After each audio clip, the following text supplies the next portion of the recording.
Lafa ny fandriampahalemana kosa nisandra raharahany mpanara-baovao amin'izao fotoana izao ny mahakasika ny fanenjehana ireo dahalo isany amin'izany ny fanenjehana an'ilay dahalo Raindany Remenabila nosoritan'ny sekretera-panjakana miadidin'ny zandarmaria-pirenena ary fa mbola mitohy ny fanenjehana an Remenabila ary tsy mikely soroka izy ireo ao anatin'ny fanatanterahana ny asany.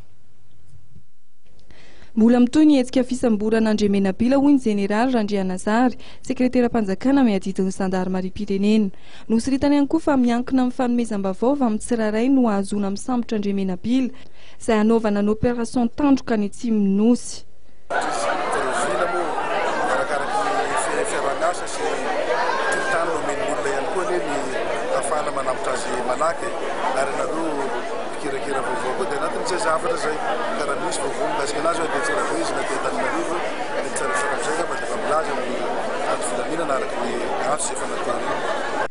Raha nanontaniana mahakasika ny famatsiana fitaovana izay nampanantenan'ny Floan de Tezamita fa omena mpitandro filaminana dia toy izao ny valiteny nentin'ny sekretera-panjakana misahana ny zandarmaria-pirenena. Fitaovana io zavatra tsy voazao io fa miezaka zany mitondra fanjakana araka fampantenana nataony fa zany hoe tsy zavatra vita anatin'ny herinandro tapabolana zany fa sarotra be satria zavatra tsy hoe alaina eto an-tanànantsika izy fa mbola afarana sy anaovana négociation amin'izay toerana mamokatra azy na mivarotra azy tsy miankina amintsika tany sambre ihany koa nefa ny famena nazahoana azy fa miankina amintsika n'izay fa tonga teo hatram'izao.